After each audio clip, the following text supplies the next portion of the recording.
Hello and welcome to Get Cheese Productions' first and only production. My name is Jack Spencer.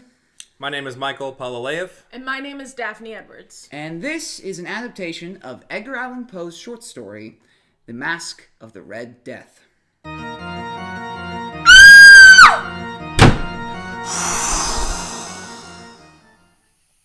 Hello? Hello? Approach, weary traveler.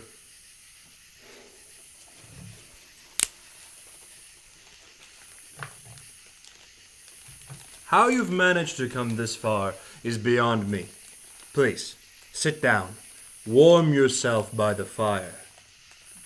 Do I know you, sir? You seem familiar. I must have one of those faces. Must. You seem ill at ease. Well, I'm lost, I think. I was headed to a party. Ah, yes. A soiree, was it? Yes, a gathering of close friends. We were... Having a masquerade? Yes. How did you know that? You looked dressed for the occasion. Certainly not dressed for this. No, I suppose not. Say, do you know the way out? No, certainly. But I am afraid you will have to wait.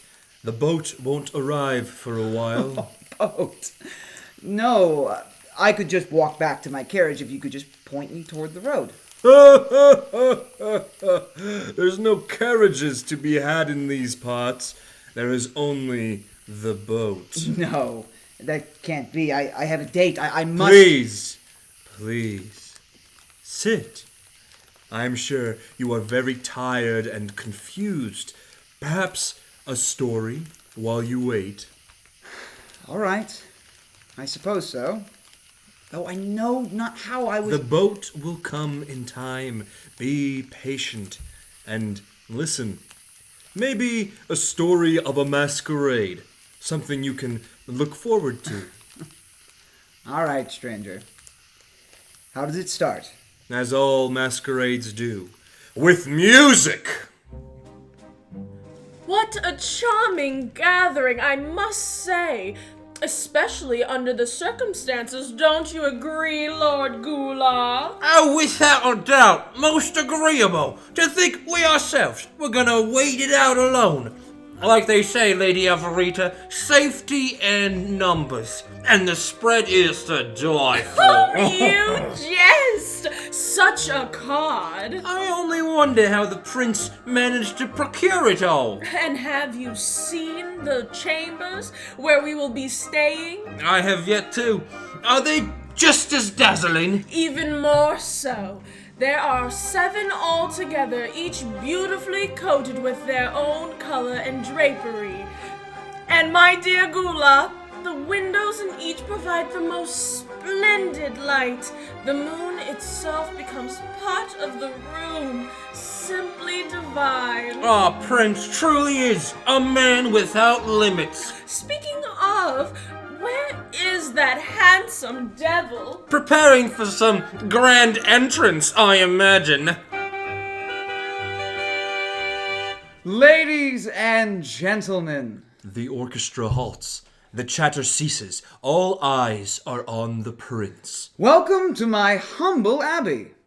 As I can see, you are all enjoying yourselves without discomfort or misfortune.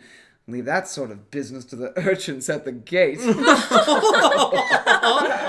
As you might already be aware, tonight is a special occasion. Tonight, we hold a masquerade.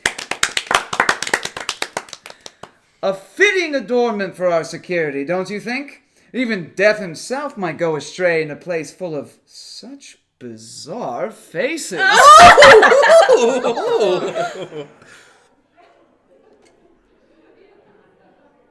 So please, drink, eat your fill, dance, but whatever you do, talk not once of such things involving the Red Death. Now, Oh, isn't this is just the most hold wonderful... on a second. Yes? The Red Death? What is that?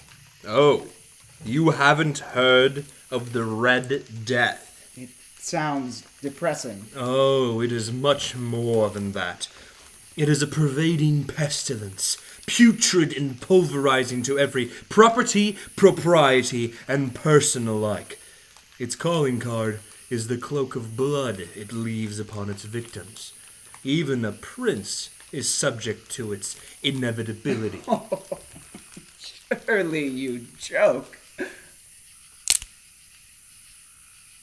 Well, I'm sure the prince took precautions. Oh, all the precautions that money can buy. His provisions were ample. His abbey vast and secure, walls covering every inch of the acre, iron gates in the cardinal directions of the property. He even supplied endless entertainment for his guests. Exactly what I thought. Such a specter as the Red Death could never penetrate. Really? My dear Prince Prospero, you are a marvel to us all. Yes, truly a master. To the prince, a savior to us all, and the master over death. Please, you overestimate me. I'm sure you would have done the same. Now, enjoy. What imbecile opened one of the windows? There. The clock struck 11 times.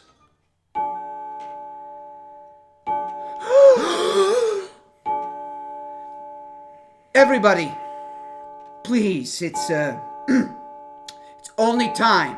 Nothing to fear. They let out their gasps, chattering as if they were never afraid to begin with. Suddenly, the doorbell is heard. It rings 3 times. Silence falls. It's stale. What on earth? Nobody panic! I shall answer it. The prince's footsteps can be heard creaking along the floor, clearly biding their time. Finally, he ever so slightly cracks the door, barely enough for one person to pass through. But He opened the door, yes, even though he is trying to keep the Red Death at bay. he didn't have a choice. Seems odd for a man to risk such demise, is all. The pride of some men can be more of a pestilence than any plague. The prince cannot appear to be weak in front of his guests. That would be foolish. Surely, yes. But is it not more foolish to allow this knocking presence in? Who knows what trouble it could be? Indeed.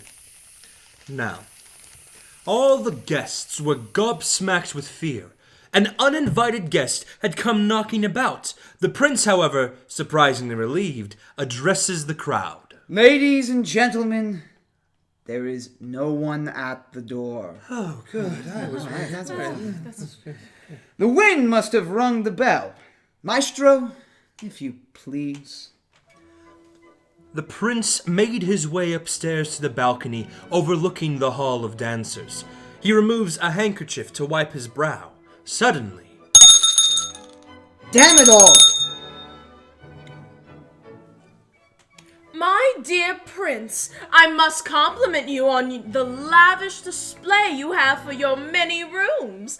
Although the 7th one down the hall seems to have a bit of gloom about it.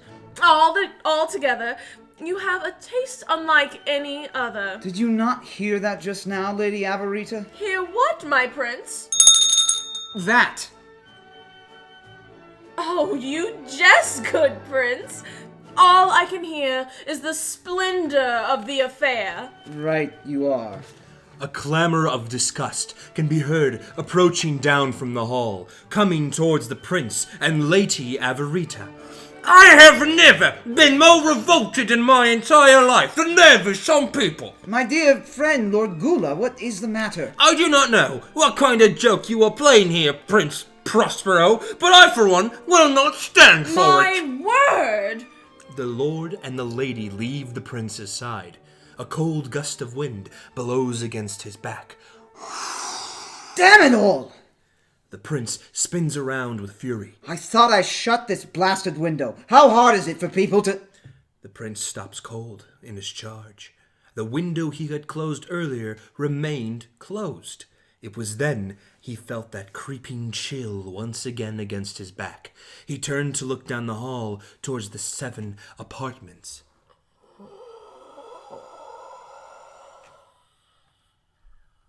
Lord Gula must have opened one of the windows in the apartment.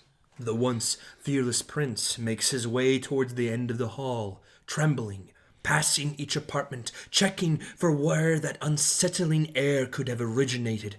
Each apartment he passed was grander than the last. He passed the first apartment, observing the stained glass window where the moonlight pervaded through. The window was shut. No wind. He passed the second, a purple printed suite with matching ornaments and tapestries, and another shut stained glass window. No wind. Now the third with green throughout. No wind. The fourth with orange. No. The fifth with white. No. Violet. No. The prince stopped. He stopped? Why? Isn't it obvious? No. Fear. But it's just a window. Right? Friend, it is never just a window. What happens next? The prince wheeled his stiff legs forward. Every step he took was breathless, choking him of his life force. The closer and closer and closer he came to the final apartment.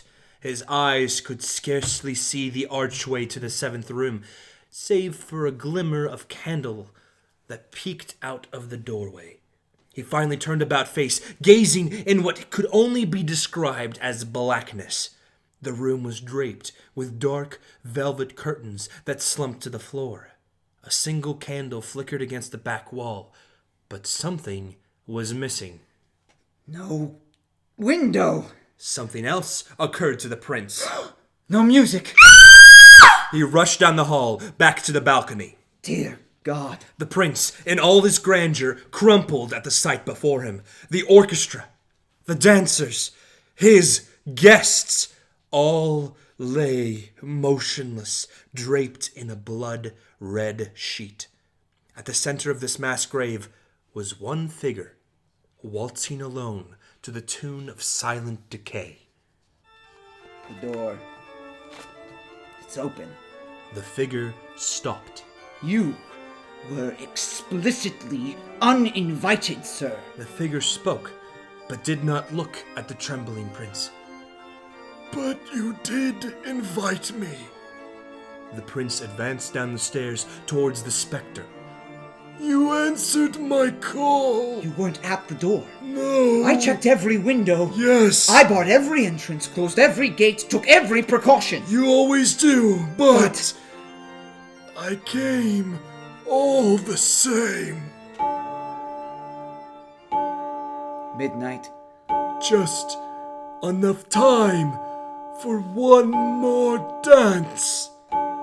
The red creature extended his hand out. The prince, with much hesitation, circled around him, as if to take the position for a waltz. The grimacing reaper before him waited patiently for the prince to accept his offer. And then the prince said, No! With a dash, the prince bolted for the door, pulled on its heavy bronze handles, and closed it with no sense of ease. As the light from the ballroom began to shrink into the sliver of the closing monolith, the figure in red did nothing. He continued, holding his hand out to the prince, and finally...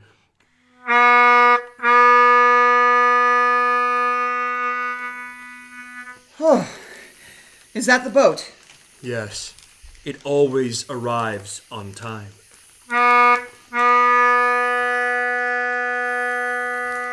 Well, fascinating story, friend. It's not finished. Sure it is. The prince, in all his cleverness and tenacity, escapes the clutches of that impotent Red Death.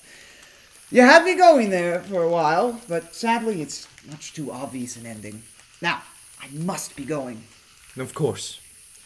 Do not forget your ticket. Oh. Yes, a ticket. I nearly forgot. Thank you again. Perhaps I will see you a second time. Perhaps. Cast off!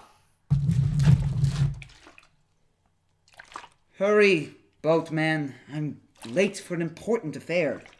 I would say you're right on time. It's you. But I left you by the fire back there. My dear little prince looked back at the campsite where he regaled his thrilling exploits of escape, only to find himself exactly where I want Oh, him. stop that! You can't take me! Turn this around, I won't go! But you have your ticket, don't you? No! You gave it to me! That's cheating! No, that's life. Now, how about that dance?